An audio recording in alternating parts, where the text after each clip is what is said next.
Welcome to Embrace Your Inner Boldness, the podcast dedicated to empowering you to live confidently, embracing all parts of who you truly are.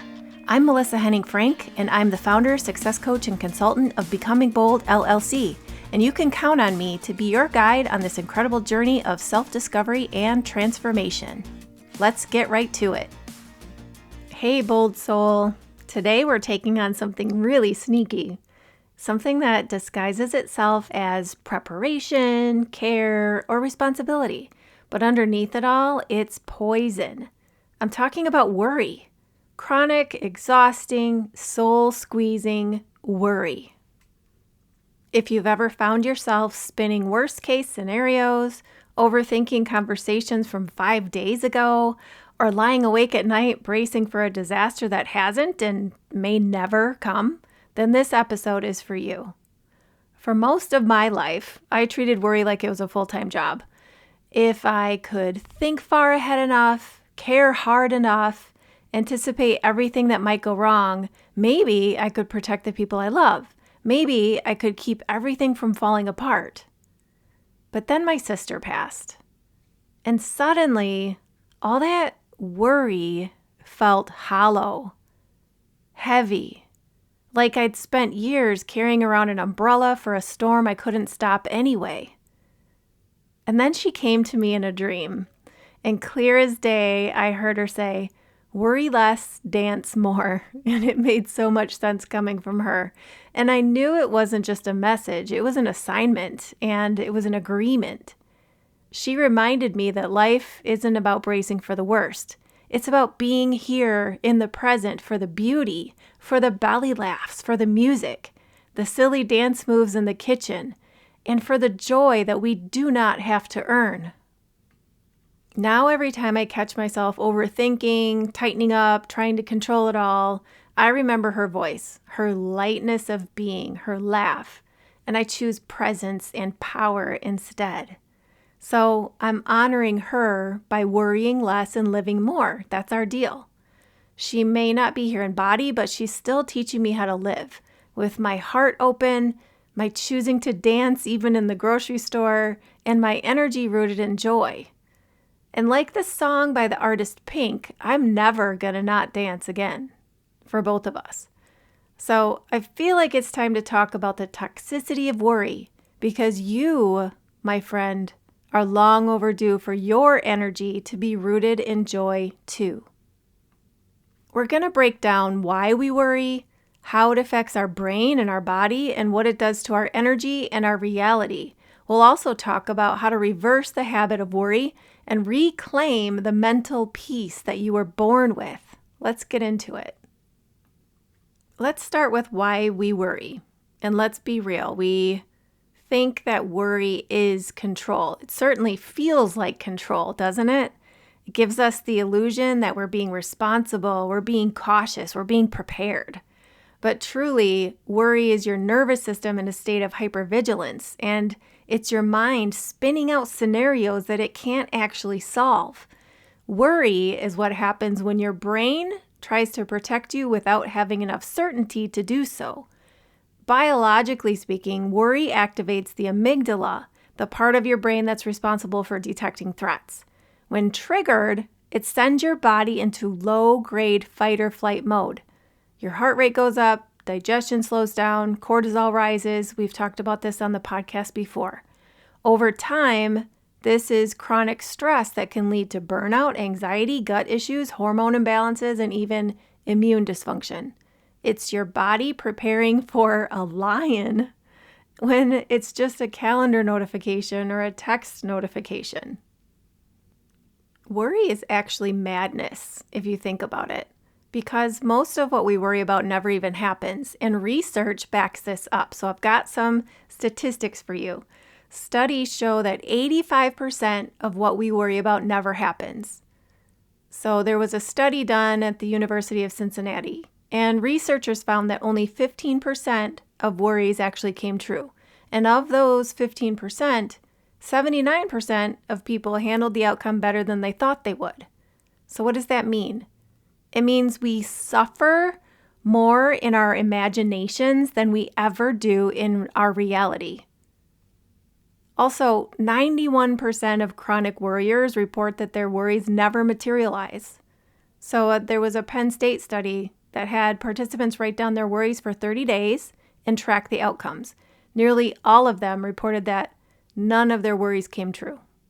Most people are worrying about things that have less than a 1 in 10 chance of even happening. This next one is crazy and definitely madness. The average person spends nearly 2 hours a day worrying. 2 hours a day.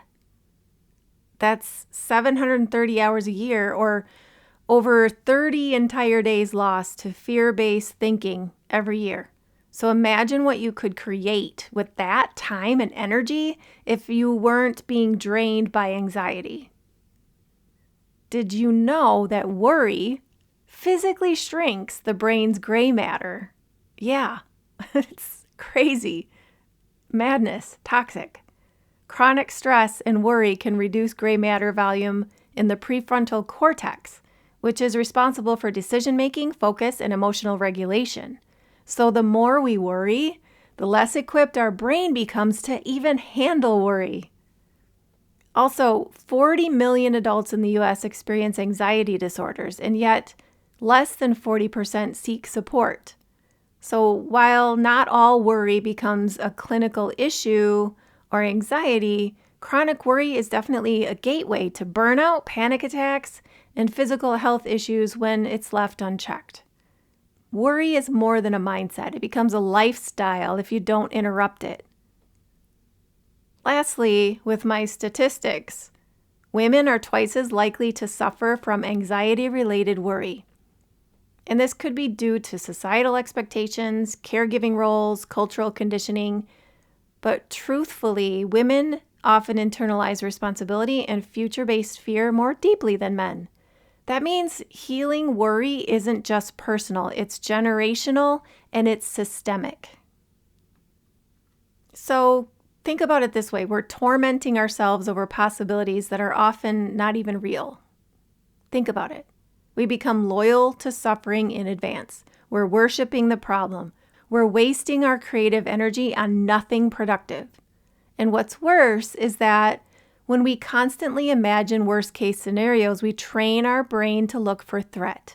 We reinforce neural pathways that default to fear, and we rob ourselves of the joy, the connection, and the calm that are actually available in the present, in the now.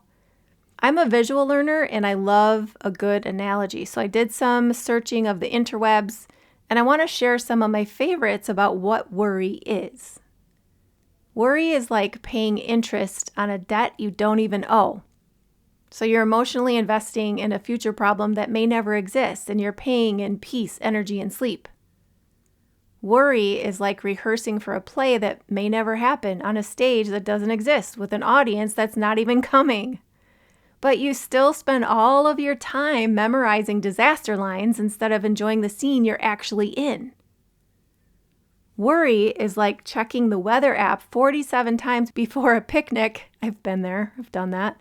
Then canceling because it might rain, even though it's sunny and 75.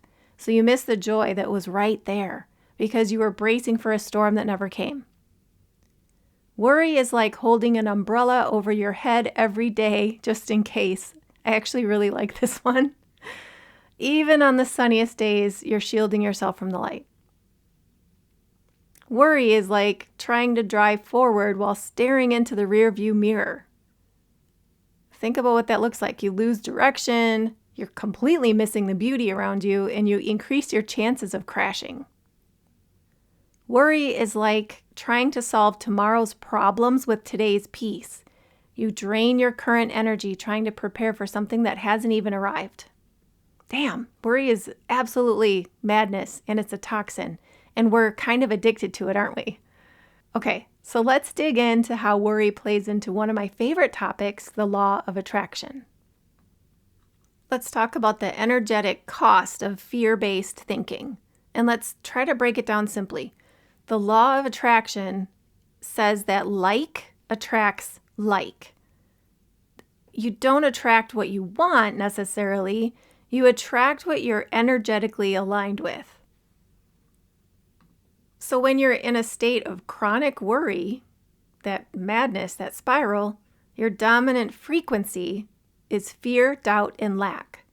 You're energetically broadcasting and putting ripples out into the ethers and saying, basically, I don't trust myself, I don't trust life, I expect something to go wrong. And that's exactly what you begin to draw in. When you're in a state of chronic worry, you will likely experience more delays, more stress, more situations that validate the exact story you didn't want to be true. Worry is visualization, but it's used against yourself. If you're constantly imagining the worst case scenario, you're meditating on fear. You're scripting a reality you don't even want, and you're feeding it your attention, your emotions, and your energy. Louise Hay says every thought you think is creating your future, and Abraham Hicks says that worrying is using your imagination to create something you don't want. So what happens energetically when you worry? You tighten your energy and things feel blocked, they feel stuck, they feel delayed, and you start to second guess everything. Opportunities feel risky, connections feel uncertain. You become less magnetic, not because you're unworthy, but because your energy says, don't come too close, I'm not ready, I'm scared. So let's talk about how to flip it using law of attraction principles.